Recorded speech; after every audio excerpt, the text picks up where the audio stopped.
everything comes to the floor in such a hyper-partisan manner? I would argue that it's already in the Constitution. We've overtaxed people. People like to legislate by emotion. It's important to address when the governor oversteps his boundaries. I'll pull up my pocket version here. 1,000-page omnibus bills that nobody knows what's in it. Well, hello, everybody. I'm Jeremy Munson, a state representative from District 23B, and I am joined again this week by Walter Hudson, city council member from Albertville. And we're going to be talking about what's happening inside and outside the Capitol. Of course, it's the end of the legislative session, and we'll talk about that wrap up. But first of all, I want to talk about something that happened in the new House Republican caucus this week. We had 5 members this year because Eric Mortensen won his race in Shakopee and came to St. Paul and tried caucusing with the Old House Caucus, and it didn't work out. So he joined our caucus, which we were excited to have him. He's going to be a good conservative vote, and he's introduced some good legislation. He's worked with the nonpartisan staff to write several bills that were really good, and he kind of went about an approach of trying to get authors onto his bill. And when people wouldn't sign on immediately, they unleashed negative campaigns against these legislators using the confrontational politic model, which is to go after the base and get people to start pounding on legislators to convince them to sign onto a bill. And Walter, you've learned a little bit about the confrontational politic model. What is your opinion on it? Yeah, so it's been a couple of years since I went through the training, and I forget the name of the organization that provided it. If I heard it, I would know it right away. But good organization and good training, valuable training. Basically, the thumbnail sketch of what we're talking about is that there's a dichotomy between two approaches to political engagement and activism and try to advance your legislative and political agenda. One is the access model and the other is the confrontational model. The access model is what is most commonly used. And that's lobbyists. It's the establishment. It's the swamp is the way it's typically. And it's really, well, it's not necessarily that way too, but it's also just relationships, right? I mean, inside the Capitol, it's pretty much, it's always been relationships. And it isn't just about trading to get people on. It's like calling a legislator and saying, hey, I've got a bill, will you sign on to it? Right. Versus the confrontational politic model, which is to go to the base and then have the base start emailing their legislator to sign on to a bill, which can work too, right? I mean, it's both approaches I think work. I like the confrontational politic model because then the legislator who has the bill, who wants people to sign on to it, isn't offering anything in return. They're not going to sign on to some crappy bill in order to get a legislator to sign on. And it works because the legislator hears from their constituents, right? That they want people to sign on, and that's how it should. That works too. Yeah.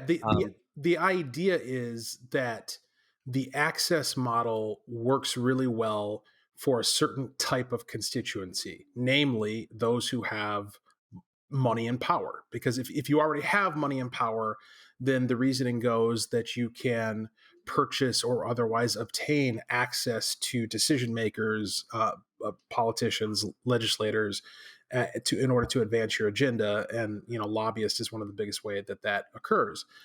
By contrast, the average guy on the street, the blue collar worker who doesn't have some institutional force behind him, needs some alternative method to engage. And that's where the confrontational model is offered as an alternative. And the basic idea being, if you can't entice them, if you can't persuade them, then make them feel the pain.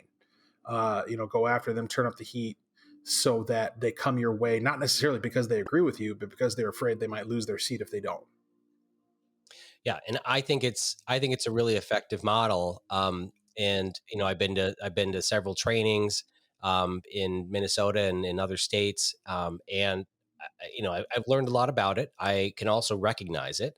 And so I work with a lot of outside groups. I've been friendly with the groups that have been involved this week with Action for Liberty and North Star Liberty Alliance and Minnesota Gun Rights. And I work with everybody, Freedom Club, and I'll I have relationships with everybody, talk to them all.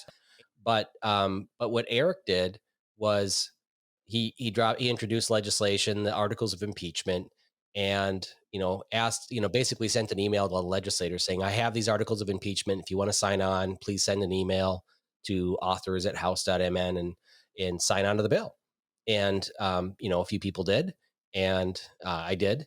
And then when Eric Lucero didn't sign on, they just unleashed a negative ad campaign against him, running social media ads and sending negative lit into his district. Well, as a legislator, I don't want to bend to outside special interest groups.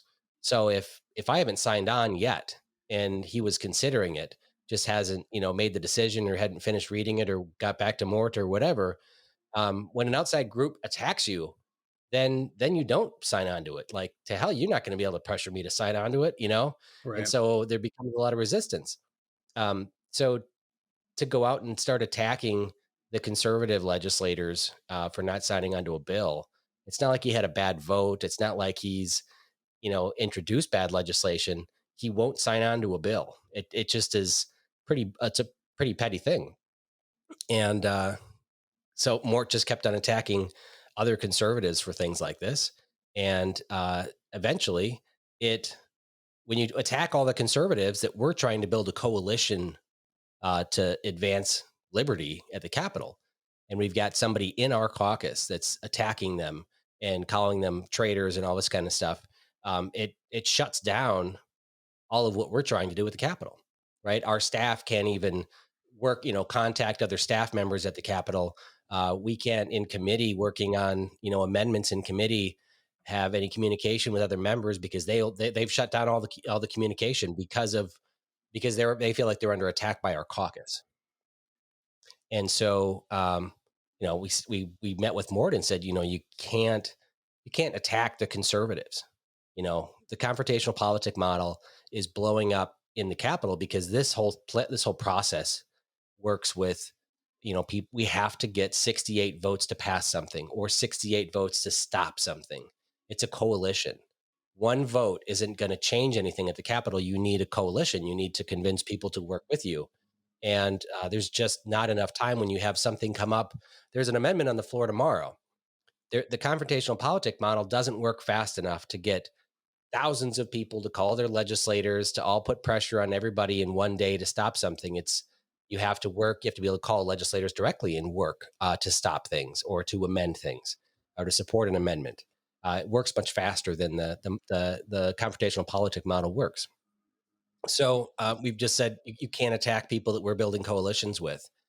You have to either work with us in our caucus or you have to be on your own, but you can't do both. And, basically said you need to make a decision. And he said, well, I'm not going to stop attacking people and I'm going to double down. And he did. So he made the decision not to be with us and he wants to go it alone. Yeah, it's interesting because I first heard about this last night. I was a speaker at the ST31 BPOU meeting, and I ran into some folks who were. I had no idea that any of this was going on, and I ran into some folks who did, and gave me a version of the story that was highly sympathetic to your caucus, and painted a picture that made it sound like Mort had initiated the departure, and that it was all on him.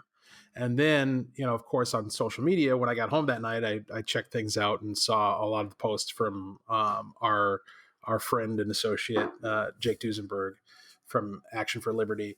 And that his narrative is 180 degrees the opposite. It's entirely the new House Republican caucus that's all of a sudden gone rogue and is a bunch of rhinos, which is kind of hilarious because I'm old enough to remember 5 minutes ago when Duesenberg was championing the new House Republican caucus as like the new hotness that everybody needed to join, and was going around using the confrontational politics model to try to coerce legislators into joining the caucus, and now all of a sudden the caucus is the bane of all conservative goodness and righteousness. So it's an interesting development, and I understand what Jake's doing. I understand what Mort's doing. I understand their motivations and their strategy. What I don't understand, and it's your show. Maybe we have Duesenberg on, maybe we don't. But I'd be interested in talking to him to find out how he thinks he's going to secure any of his goals this way, either Mort Well, or Jake. and what I've talked to Jake about, and really, I think Jake is really tied to Mort when they're talking strategy or whatever. So Mort really insists that Jake has to be there, or Jake calls me back for Mort. But it's for what Mort is doing. He doesn't need the caucus. He wants to write legislation. He doesn't even need our staff. And I got to give him credit. This guy came into legislature. He'd researched how this process works, and Jake is probably helping him too, and we were helping him before he got in. He was calling the revisers. I think he got the list from Draz. Here's all the researchers for each topic, and you can call them, tell them that you want to have a bill drafted for this, and they will work on language. They'll send it to you. You go back and forth, make revisions. You can ask questions. They do it's all nonpartisan. They work for you, and they can't share your information with any other legislator. And when you get the right legislation, you have them jacket it, and they send it off to the reviser that prints it in the jackets and gets the legislation to you ready for 35 signatures. It can be on its co-authors. It's very simple. And Mort has been drafting lots of bills versus people that are in the Swampy Caucus or in the DFL Caucus. They have to go to leadership and say, hey, I want to write a bill to do this. Right. And then they decide if it's a priority. They have their hyper-partisan staff, right? The DFL Caucus researchers or the GOP Caucus researchers do some research, figure out how they want to write it, and then they work with revisers. They get the bill drafted, and then they give it to the member and say, here's your bill. And so we, when we started our Newhouse Caucus, we have Margaret, who's a researcher and can help be the go-between, but or we can go directly to the researchers ourselves too. And we write bills for whatever we want to do. Cal goes in there, I want to delete all licensure, and he gets a bill like hundreds of pages thick that probably took the the researchers a week to write. But we can write whatever we want. And Mort was doing that without using our staff. And he will continue to do that because he gets to have one staff member that'll be his LA/media person or constituent service. And he can sit and write bills all day long. But I don't know who's going to sign on to him. Well, other than and that's kind of what I'm getting at is that so having gone through the confrontational model training, the premises that they offer in terms of why it works and how it works makes total sense under certain circumstances. And again, I hold out the possibility that maybe I'm just too dumb to understand it. It's entirely possible. Maybe I just don't know the magic behind the strategy. But the examples that they offer of how the confrontational politics model works are issues like gun rights and abortion. And that the proof is in the pudding. It's absolutely true. It works fantastic with those issues. Why? Because there's a broad base of intense and enthusiastic support for the right position on those issues. It's not something you have to go out and explain. People come into the process on fire about guns. They come into the process on fire about life and protecting babies. You don't have to foster it. You don't have to go out and convince people to come to your side. They're already there. And so the confrontational politics model works because you can appeal to that passion. You can appeal to that pre-existing conviction and sense of righteousness and moral certitude. How do you do that with impeaching the governor or the Never Again bill? These are things that are manifestations of principles that we certainly agree with, but the particulars of them are not it's not as though you walk up to the average guy on the street and you talk about the Never Again bill and he knows what you're talking about. Or you walk up to the average guy on the street and you say, "Hey, should we impeach Governor Walz?" And he's going to be like, "Oh yeah, absolutely. Of course, that's definitely what we should do." There's a spectrum of positions on these types of issues that does not lend itself to effectively utilizing confrontational politics. To what are you trying to affect? You're trying to through different means build that coalition that's going to get you to be able to pass whatever it is that you're going after. And I just don't see how that happens when you're one guy. Yeah, it's certainly tough with one person. It can be done, and I would agree more with you got to pick your topics. Like there's a few things. You're right. Guns and babies are hot topics for confrontational models of politic, and I see like MCCL, Minnesota Citizens Concern for Life, used to be more of the confrontational politic model. They were really harsh on legislators. They would, you need to do this, you need to do this. And sometime, I don't know, 10, 20 years ago, legislators got sick of being hammered by MCCL and they invited them in. They said, let's meet, let's talk, let's sit down, let's figure this out. Let's figure out some incremental changes instead of just ending abortion. Let's talk about maybe doing this or that. And they've softened the organization so that when Tim Miller introduced the heartbeat bill, right, banning abortions when there's a heartbeat, that was too much for them. They backed off. No, that's too far. And so they didn't support it. Their bill this year is licensing abortion centers. So legitimizing abortion by licensing the abortion centers because, maybe they can control it more. That's where they've left the door open for a pro-life group that uses the confrontational politic model, like the Door brothers started Minnesota Gun rights, right to Minnesota Right to Life. Gotcha. Right. So they started an MGR for life and Minnesota Right to Life. And legislators are like, oh no, it's the Door brothers, but that's because MCCL has gotten soft and they need another group to come in and ignite the base and get them excited and start putting pressure on legislators. There is a need for these outside groups. I don't know how it works inside the legislature. Like I said, I think, legislators on the inside handing off information to these outside groups to say, here's an issue that you may want to look at because we need, as legislators, we need pressure on these people to not do this or to do this.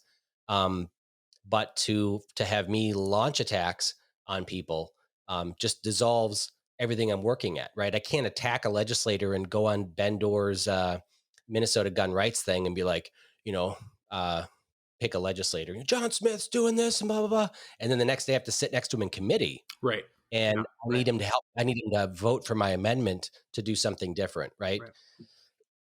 So, as much as these outside groups don't appreciate relationships, and Duesenberg says that all the time, what do you care about relationships? You don't need relationships. And then the next week he calls me and says, hey, could you call Lucero and tell him to sign on to this bill? Right.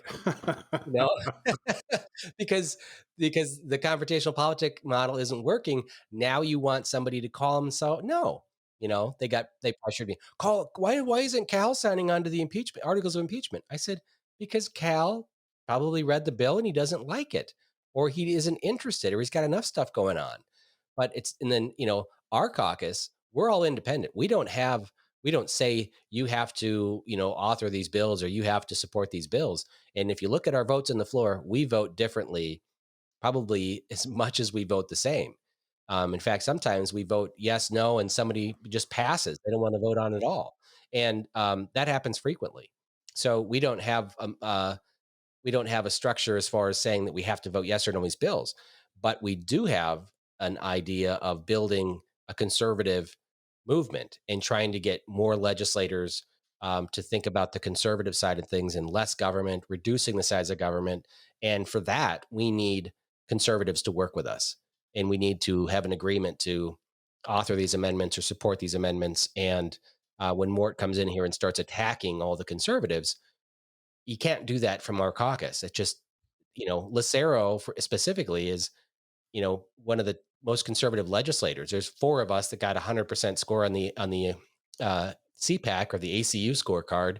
I think there's Drazkowski, Barr, Lucero, and I got the top honors at the Legislative Evaluation Assembly Awards as the most conservative, liberty-minded legislators. I think we're all up there on Duesenberg's Action for Liberty scorecard. Don't attack the people on the far right. The conservative politic model works really well if you think about a spectrum of from your position all the way to the opposite of your position. If you got Republicans on one side, it's actually very effective to attack the moderate Republicans.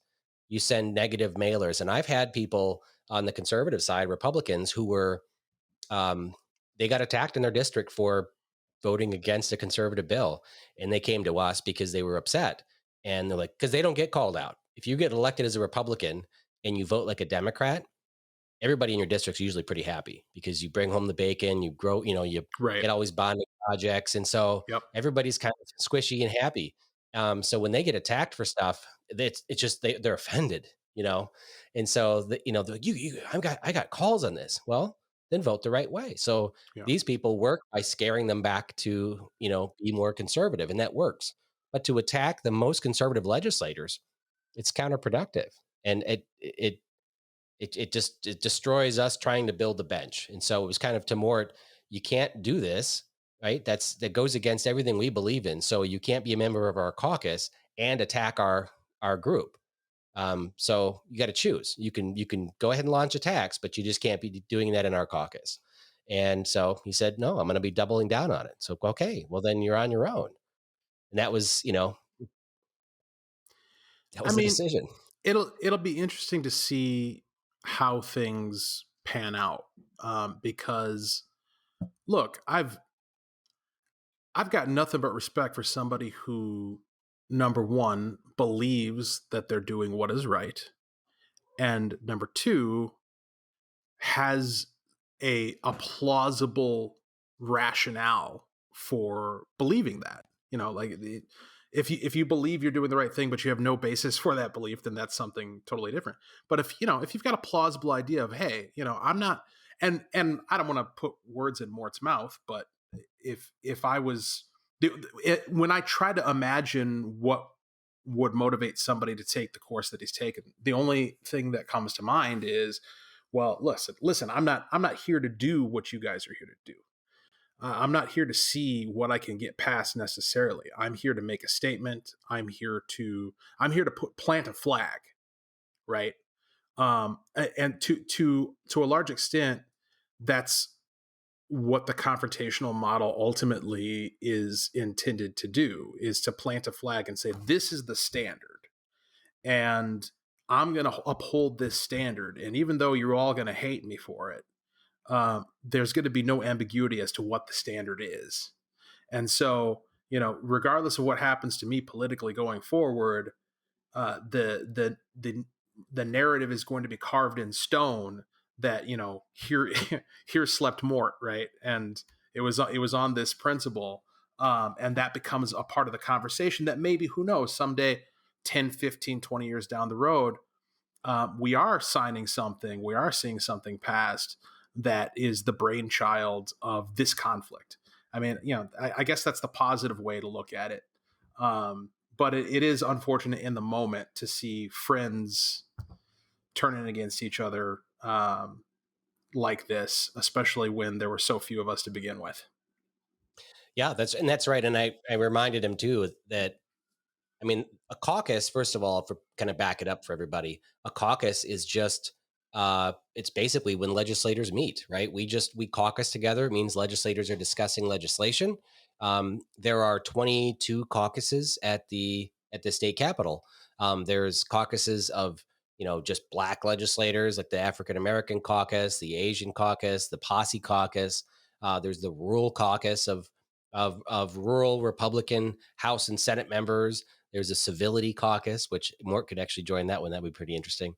And there's always different caucuses, but you can choose that caucus receive your staff and say, this is my main caucus. And so you want the House of Representatives to allocate you basically get one full-time person, or almost 0.8. And so that person would be assigned to that caucus. And so we didn't like how Kurt Doudt was running the caucus. we just don't agree with him on basically everything. But politically, he's just going to twist it, and we didn't want to be told how to vote, and didn't want to pander to lobbyists. So we used to have a separate caucus called the Conservative Caucus that Matt Dean would organize, and we'd go out and 12 of us would get together and discuss how we were going to be voting on the legislation, and then we go into the bigger caucus and try to convince more people to vote with us. And that's what we wanted to do, but we wanted our staff for our smaller caucus. And so we just asked for it, and we started the new House Republican caucus. But when we did that, Kurt didn't want to have us in his caucus at all. He didn't want to meet with us. So he drew the line in the sand and said, no, nobody talk to those people. And he tried to say nobody give them hands when they want a roll call vote because it takes 15 people to raise their hand. And he was trying to basically snuff us out. But we all got together and did more conservative stuff. The base got behind us. We started doing press conferences and introducing really good bills that they just could not keep their hands off. And we had people sign onto our bills anyways. And we were, making progress in getting stuff. We can't get stuff through the Minnesota House because we're in the minority, but we were building the coalition of people that respect what we do. And then Mortensen joined us and just launched all these attacks on all of the conservatives in our group, in our coalition. And it's just goes against it, kind of just destroying what we're trying to do. So that's where we're at. Speaking of Kurt Doubt, a little bit of a topical shift. So as I stated earlier, I spent some time last night with the folks at SD31, which just so happens to be Kurt Doubt's district. And he came out and spoke at Came out? Oh, yeah. He was at the BPOU meeting last night. Oh, yeah. I see what you did there. I see what you did there. Okay, so I'm going to try to recover from that. So he gave this speech that was it was a legislative update. If I didn't know any better, and I was just, a conservative who walked in off the street, had never heard of Kurt Doubt, had no background on the party, I would have thought that this guy was Luke Skywalker, right? Like he was going on the trench run to blow up the Death Star. He was talking about leading a rebellion against the MNGOP, leading a rebellion against the Senate because Gazelka cut this deal that was going to result in the governor being able to spend all this federal money without legislative oversight. And I mean, he sounded like a member of the new House Republican caucus. It was quite amazing. And I came away from it thinking to myself, I'm like, all right. He's obviously running for governor. He's clearly going to do that now. Cause I can't think of any other time where somebody in his position has openly been antagonistic towards the other branch, or not the other branch, the other legislative body, the caucus, the GOP caucus in the Senate, and been what otherwise would be considered to be divisive and counter to party unity. I'm wondering what your take is on these developments. Well, he absolutely is throwing Gazelka under the bus. And I mean, Gazelka's in a tough position because he's got the governor and the House against him, and he's trying to stop tax increases. And Dowd is in an easy position because he's in the minority. The minority isn't needed at all to pass a budget unless we go into special session. If we go into special session, which we are, then Kurt Doubt matters. In order to bring legislation forward in a special session, they need, I think it's 90 votes to suspend the rules, to take up legislation that's never been heard in committee, hasn't been introduced on the House floor on 3 separate days, right? They cram all this crap together in a, crap sandwich that make us eat. And they're going to say it's due to an emergency. We're going to suspend the constitutional requirement that it be heard on 3 separate days and go through all these committee stops. And in order to do that, they're going to need a handful of Republicans to vote for it.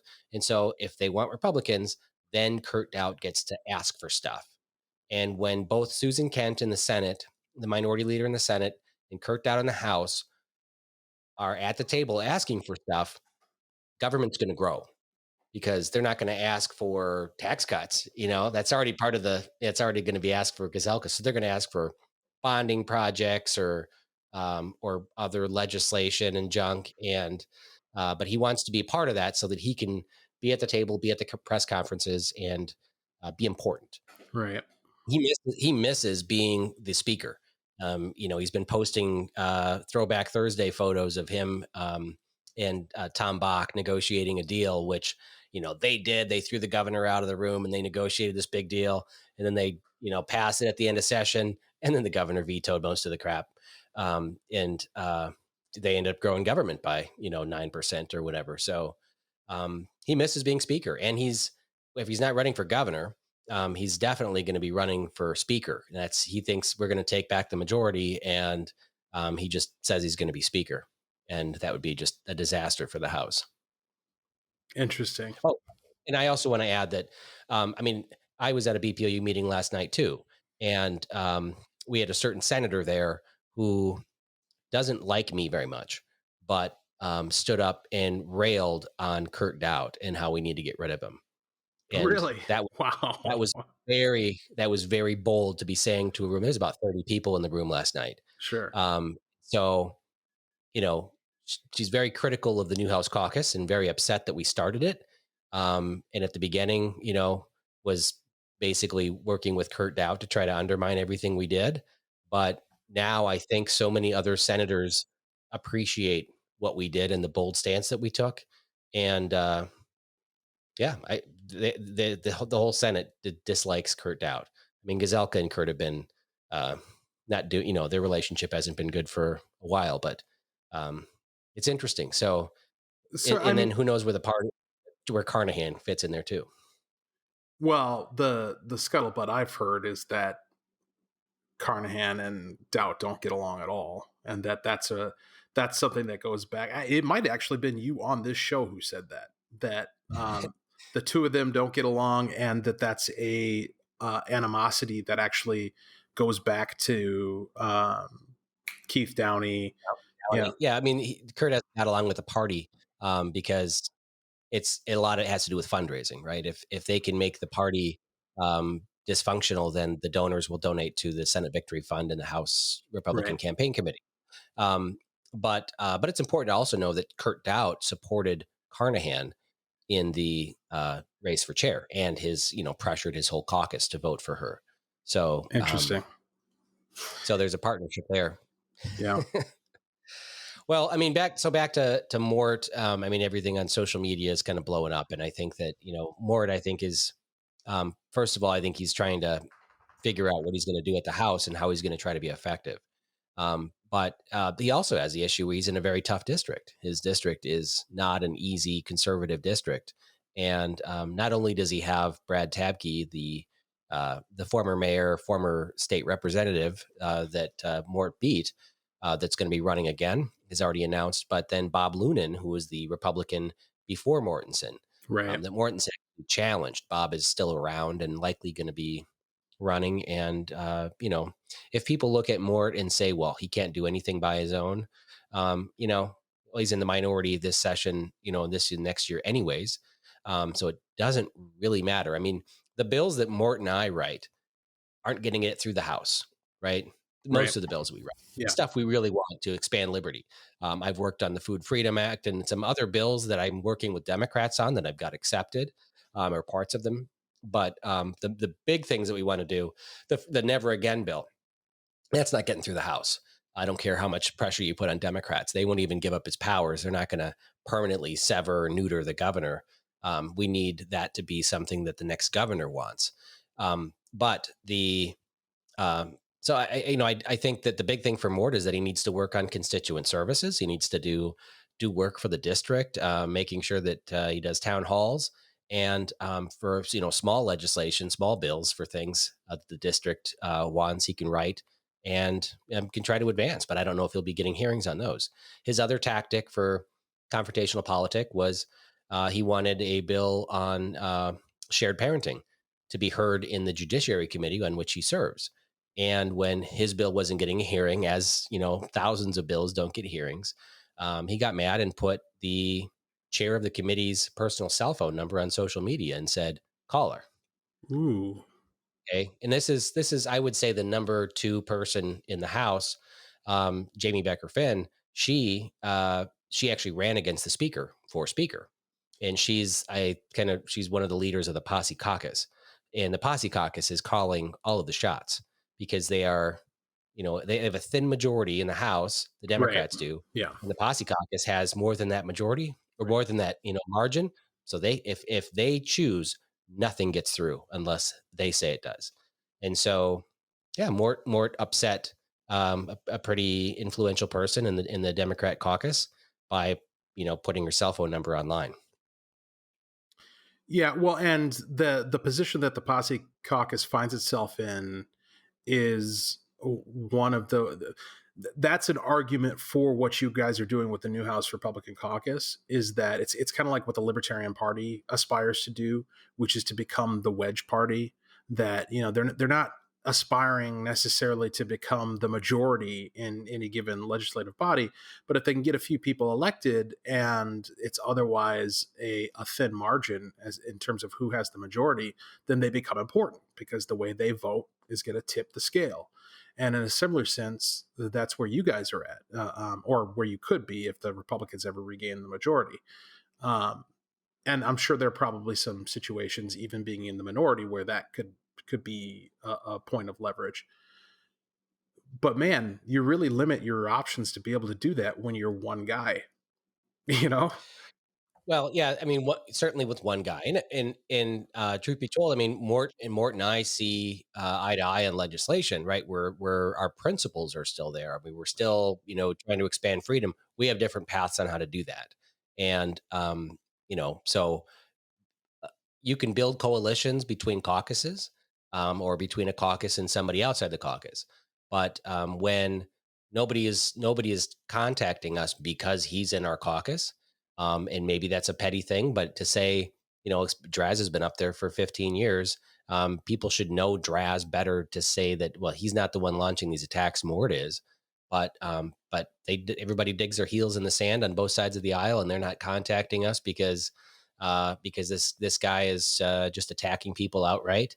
That's just it's not helping us advance the cause, and so we'll continue to work with him and sign on to his bills, but he can't be part of our caucus. Be interesting to see where it goes. Yeah.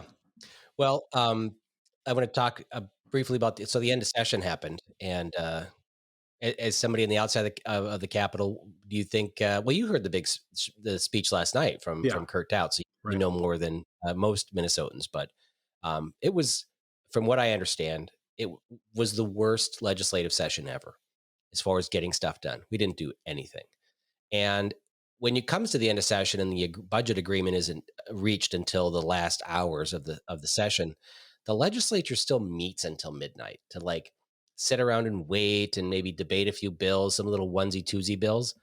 We just adjourned at 1:30 in the afternoon and went home.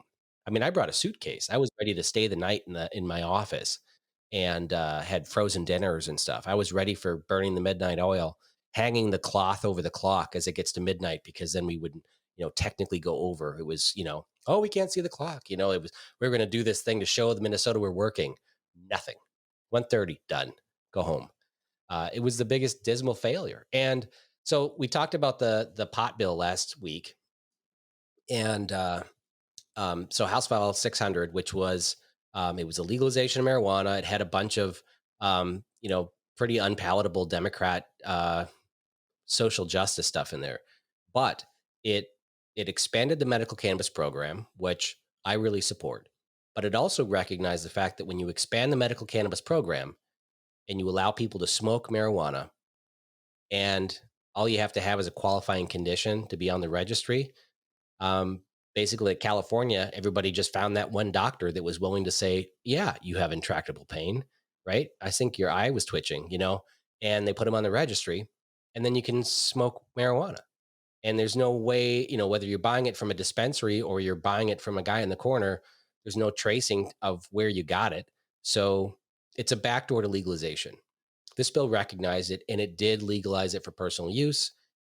and it put all of the guardrails around it for uh, public safety, employment law, how if you can discriminate against someone at work for drug testing, all this kind of stuff, and prohibits people from working in positions where there's safety, forklift operators, doctors, all that kind of stuff, policemen, firemen, it put all the guardrails around it, prevents gummy bears and lollipops so that kids can't get it. um, and then Winkler accepted my gun amendment that said if you smoke or you consume marijuana legally, whether for medical or personal use, we can't deny you the right to own guns because currently it's federally illegal. So it was a huge amendment for the Democrats to accept a pro-gun amendment. That was big. And then I got an amendment on there that said it would prevent the state from sending any of your names for people that use it on the registry, buy it legally, or work in a cannabis shop, grow it, process it, or whatever. None of those names could be shared with the federal government, and that was a good amendment too. So what happened? That, of course, was not going to be heard in the Senate. They didn't want to have any legalization bill. But then the Senate, in a conference committee on Saturday, expanded medical cannabis to be smokable.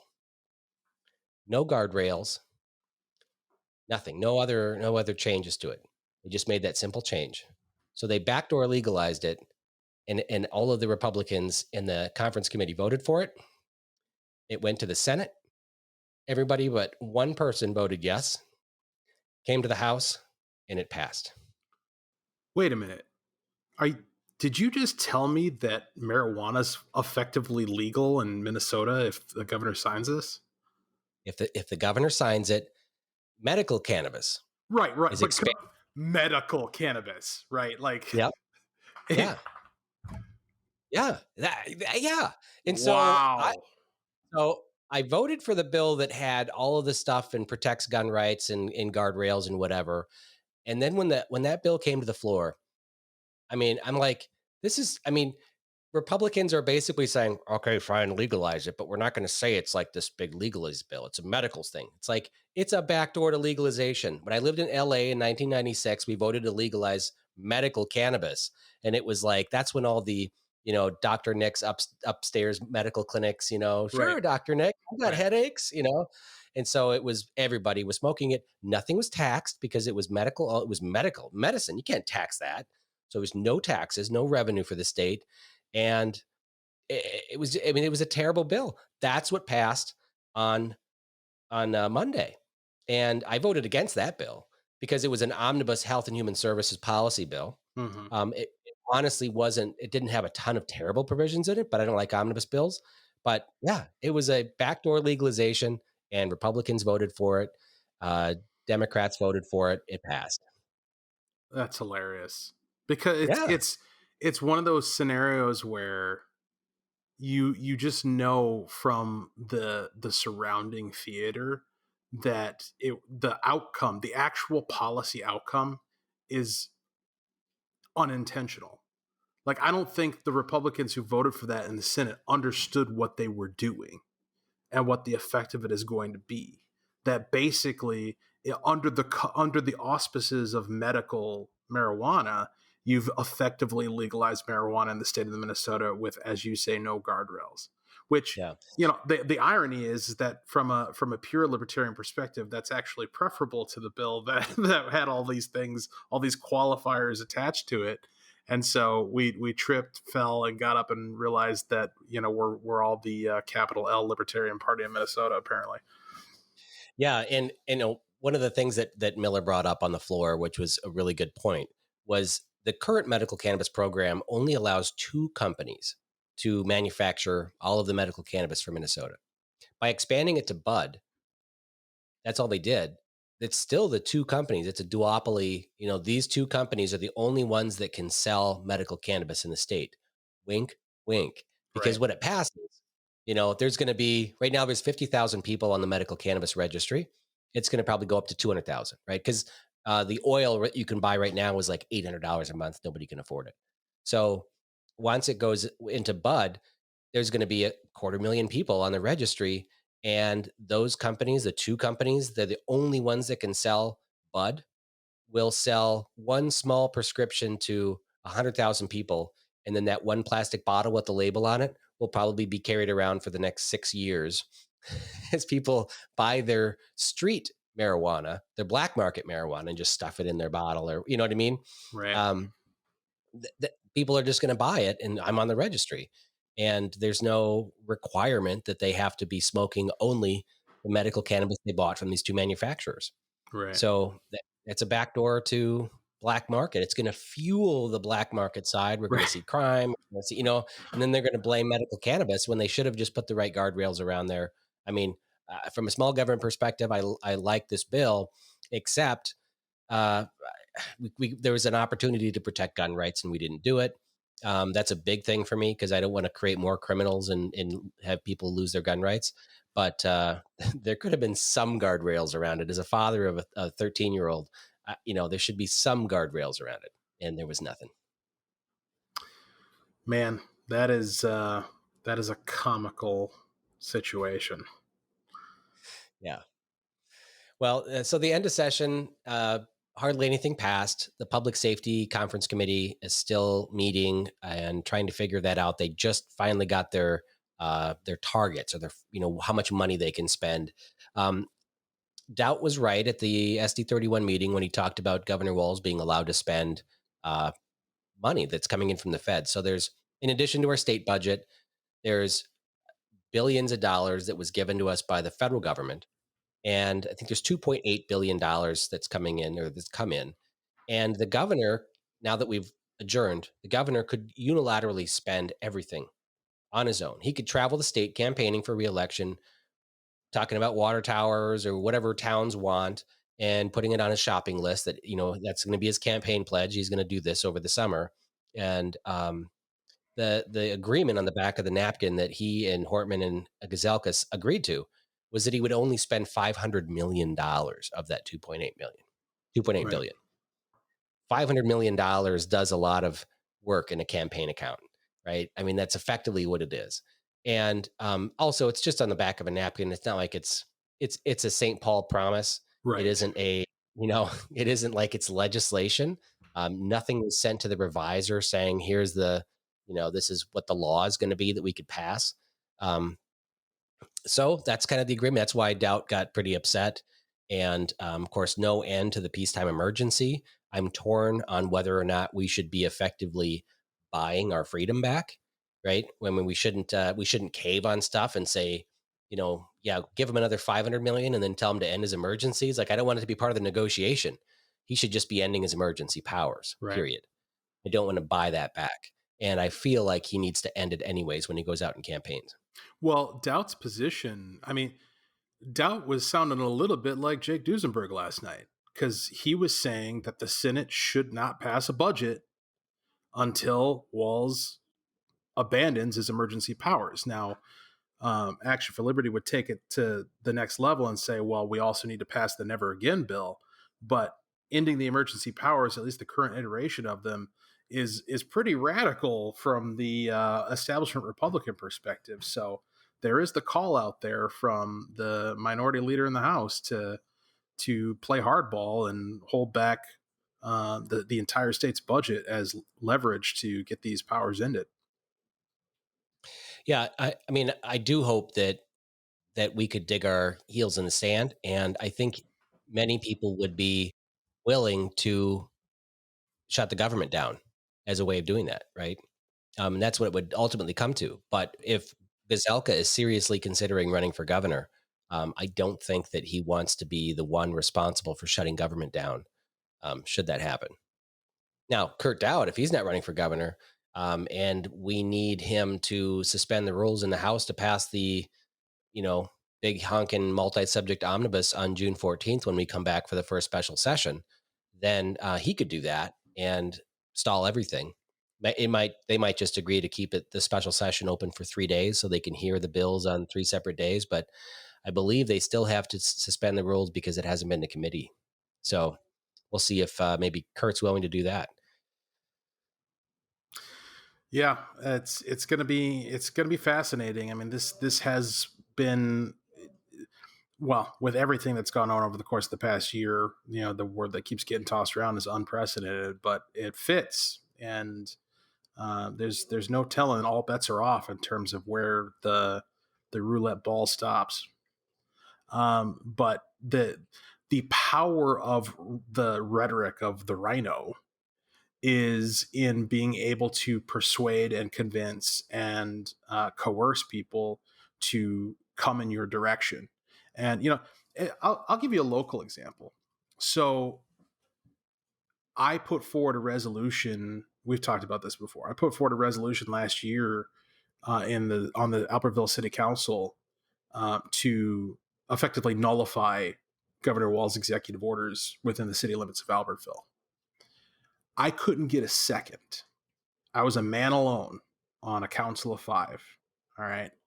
And I put people on the record. Like I could have just let it slide and, let it be tabled. But I made the motion because I wanted it on the record that I'm for this and the rest of these guys are not. What I didn't do is then after that go around talking about how everybody else on the council is a horrible person who doesn't care about liberty and wants everybody to submit to the tyranny of the governor. Now, is that the effect of their decision? Arguably. Was that their motivation? Was that their intention? It's a sincere disagreement about the best course to proceed in order to get to the place where we want to be. And you want to talk about relationships, valuing relationships? I got to live with these people. Long after this goes beyond just the person sitting next to you in a committee room. These are my neighbors. Long after none of us are elected to office anymore, they're still going to live next to me, right? Our kids go to the same schools. We go to the same grocery stores, the same churches. The idea that I'm just going to burn those bridges to make a political point is utterly absurd. I made my point when I made the motion. I made my point when I raised the resolution. This is my flag, and I am planting it here. This is what we ought to be doing. Stand with me. And nobody did. Now, as we move forward from all this COVID nonsense, perhaps my position will be justified. And if a similar situation arises later down the road, I'll get more people to come alongside me and join me on that type of conviction. But I definitely won't be able to do that if I'm going around talking about how everybody's horrible and I'm the grandmaster genius champion of all things righteous, standing alone. And if you're not with me 100%, then you're the devil. There are limits to the effectiveness of confrontational politics. And at the end of the day, even when you're choosing between the carrot and the stick, either way, there needs to be some basic level of respect that the other person has for you in order for unless you're literally going to put a gun to their head, there has to be some basic level of respect that they have for you as a person in order for them to yield to your position, whether it's because they've been persuaded or because they've been coerced. And if you burn the bridge to the point where they don't have that basic level of respect for you, then they're gonna oppose you in spite, whether they agree with your point or not. Yeah, and it's when I came into legislature, there was a certain decorum that I upset because I would vote against bills. I would vote against most bills, and we were in the majority, so these are all Republican bills coming to the floor. Cal, in his defense, also voted. It was Cal and I a lot. It was just the only no votes. And then I would also stand up and speak out against people's bills, and I didn't realize at the time how offensive that was to people. Like, wait, you're a Republican, you can't speak against it. I stood up and spoke out against the bonding bill. And there's kind of an agreement. When you're going to vote against somebody's bill in your own party, you go and tell them, hey, just so you know, I'm going to vote against. I don't like your bill. It's not personal. I just don't like it. Or I've told people I'm voting against it. I'm going to vote against it. And they have respect for you for, okay, Munson's principled. He's going to vote against my bill. And they try to convince me otherwise. And no, I'm going to vote against it. And sometimes they even go and whip other votes to vote against a bill. And actually, I don't know if I told this story before, but Tony Albright had a bill to license fantasy sports, online fantasy sports websites. And I hated it so much that I went around and got enough votes, and we actually took it down. Republicans brought it to the floor, which you only do when you have the votes to pass it, and it failed on the floor. And it was kind of embarrassment because I disliked it that much and got a bunch of people to vote against it. So I kind of upset people in that respect. But over time, they realized, okay, Munson's red on the board. He's voting against my bill. They were no longer offended that I kept on voting against it because I have a set of principles. I'm voting against omnibus bills all the time. Right. And I go talk to the chair who has the bill and say, no offense, I'm voting against your bill. Yeah, that's fine. We understand. So that's a consistent thing, but there's a relationship and a respect. What happened with Mort, and I text other Republicans in committee because we're on Zoom now, and all of a sudden people stopped responding to my text messages. And they call me afterwards. One legislator called me and said, just so you know, nobody's going to be able to text you anymore. Like, why?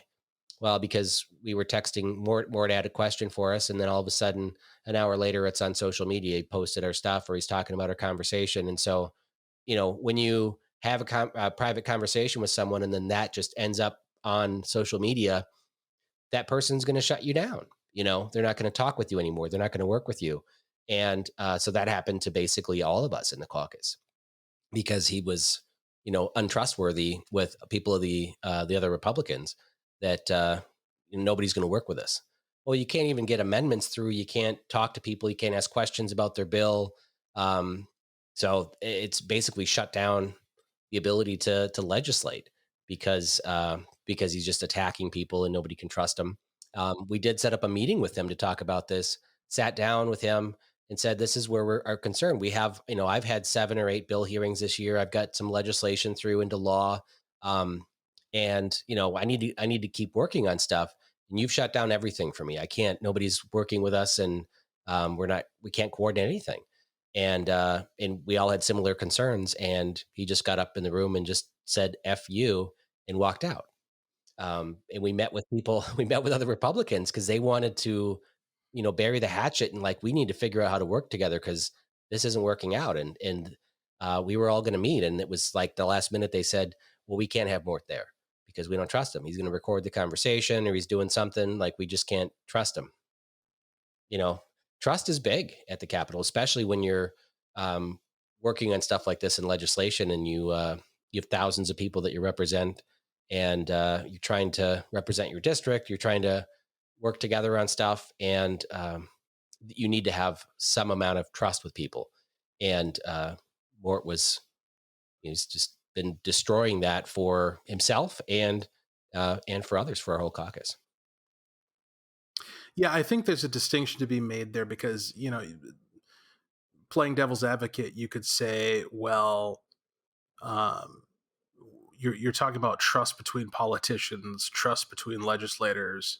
Why should that trump the public's interest in what the content of those conversations are? Why shouldn't those conversations be taped?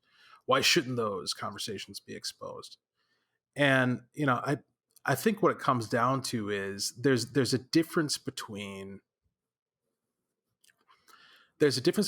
exposing corruption and exposing conflicts of interest and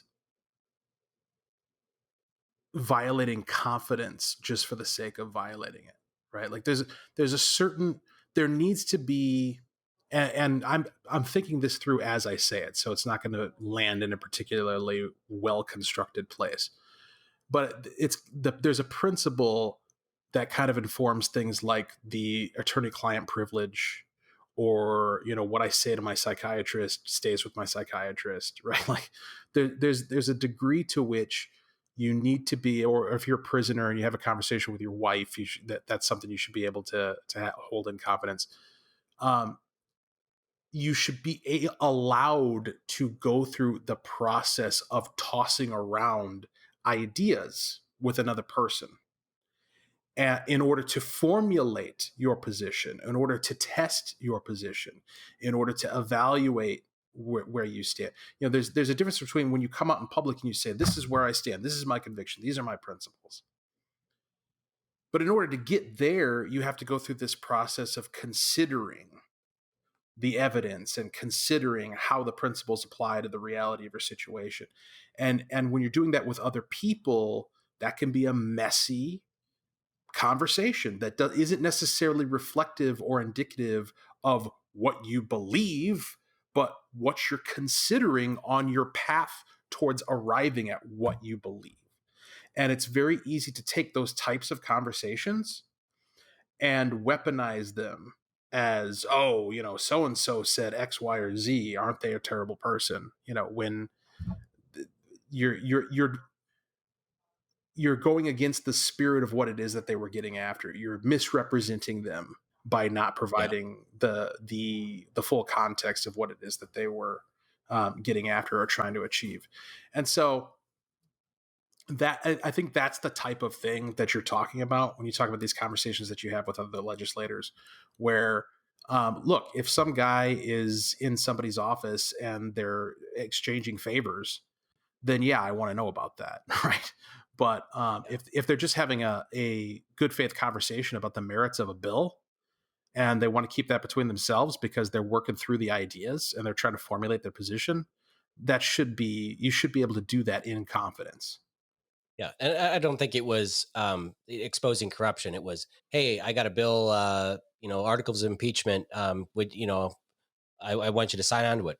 Well, I don't think that the governor actually what he did is impeachable because it's in law that he can do this. It might be extending his powers, or it's actually the legislature that should be penalized for writing a bad bill. But Right. I'm gonna look at it and look at, oh, you support the governor, or whatever the conversation was. I don't Right. know what he was exposing.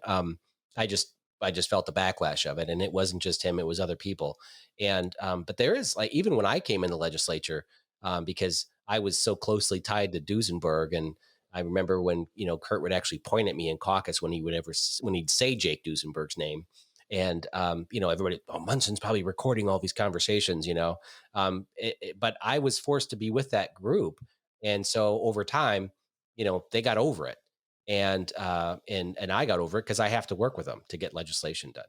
And my kind of giving excuses to Mort, I ran against Kurt Doubt for 4 months in a special election campaign.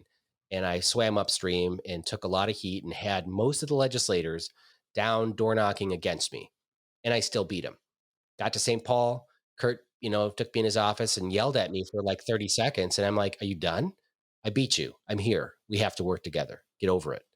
I don't care anymore.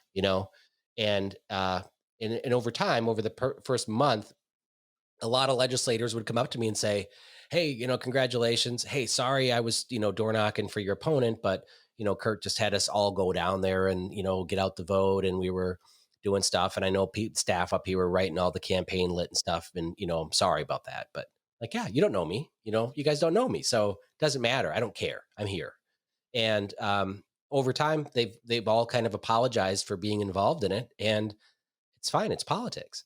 But for Mort, he did this for 4 years. He ran against Kurt Doubt for 4 years, had all these lies and crap, mailed into his district about him from the Jobs Coalition, which Kurt runs. And he dealt with that and had all these legislators out endorsing his primary opponents. And he had a tough run. And then he gets up to the Capitol and nobody's there. They're all at home on Zoom. And he has no banter. He doesn't have beers with them. He doesn't socialize with them. And he chose not to be in their caucus. So he's not even in meetings with them. So there isn't any getting over it. He's still mad, and rightfully so. I mean, I would be too. You can't get over that. And so I think there's no trust there. There is no trust building. And I think it's harder for him to come in there because of COVID, having everything locked down. So I've explained that position to the other legislators too, saying, have you contacted him? Have you reached out to him to get to know him? And they're like, no, he's just angry and he just yells at everybody. And I heard that he's, putting everybody's conversations out on social media. So why do we want to call him? So I think there's some opportunity for healing, but with the conservatives that we're trying to build coalition with, you can't just, be attacking them and calling them rhinos and exposing stuff that isn't there, trying to make stuff up. The process is broken. The legislative process is broken. Kurt Doubt is part of the bad process, and he needs to change. Putting pressure on his people to not sign on to bills because he wants them to be dinks to the new House caucus. People can be kind of called out for that, but not sending mailers to their district. You got to just call those legislators and work with them and have build a relationship with them. Yeah. We've said all. It is unfortunate, and I hope that ultimately we end up in a spot where something productive can get done. I mean, that's really honestly, if Mort ends up being vindicated in that way, if he does all this and it ends up accomplishing something, then good for him. I'll be the first one to congratulate him. But I guess that's the best we can hope for, is that similar to how the Republicans of the Senate tripped and fell and came up with legalizing marijuana without intending to, something similar happens here, and we trip all over ourselves and end up coming up the other side having accomplished something for liberty and the conservative principles that we all believe in. Well, I hope he works it out, and I hope he's successful, because we want him to be successful. We want him to win re-election, and we want to work with people, and we've been really exposing a lot of the votes and the process too. That's one of the things we started doing, was exposing single subject bills in the legislative process, and we've been doing live caucuses. Hell, we were the first caucus to do live streams of floor sessions and committee meetings, and that got people riled up, because you're like, oh, people in my district are watching me on Facebook. You're like, yeah, we're live streaming to Facebook. Yeah. And so they were upset that we were exposing this stuff, and we would do clips. And I mean, we don't hammer on people, but we will show people what happens in the legislature, and that transparency and exposing stuff has been really effective. We just don't hammer on the person, but we show them who their legislator is, and they make the connection, and they get upset and call their legislator for what happened, and that's been effective. So great, Walter. Thanks for doing the show with me again this week, and look forward to another show next week. Sounds good. Looking forward to it as always.